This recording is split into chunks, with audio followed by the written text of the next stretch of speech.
ECG criteria for diagnosis of right ventricular hypertrophy are not as commonly used as that for left ventricular hypertrophy. One of the earliest set of criteria were by Myers et al. In 1948.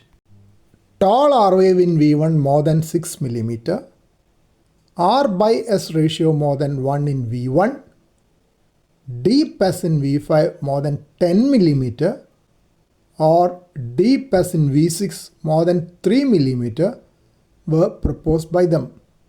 Some of them are still very popular.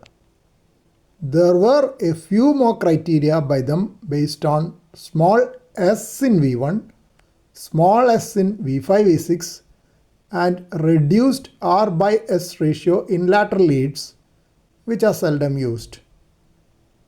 QR in V1 was another criteria for RVH by Myers et al., which is considered significant even now. All of us are quite familiar with the Sokolov et al. Criteria for left ventricular hypertrophy.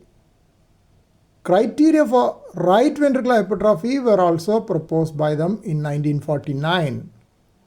They were tall R in AVR more than 4 mm and RV1 plus SV5 or V6 more than 10.5 mm.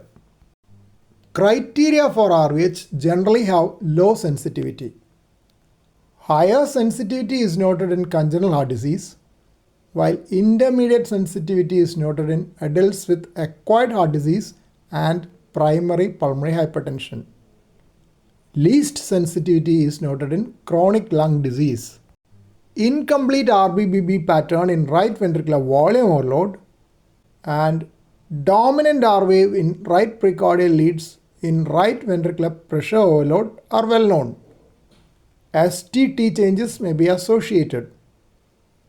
Right axis deviation and prominent anterior forces in right precordial leads indicate right ventricular hypertrophy.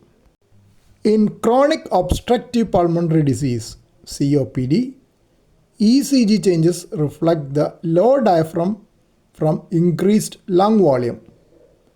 Low voltage in limb leads, rightward frontal plane QRS axis, which could also be indeterminate, rightward axis of P wave, persistent S wave in all precordial leads, and low R wave amplitude in V6 are usual.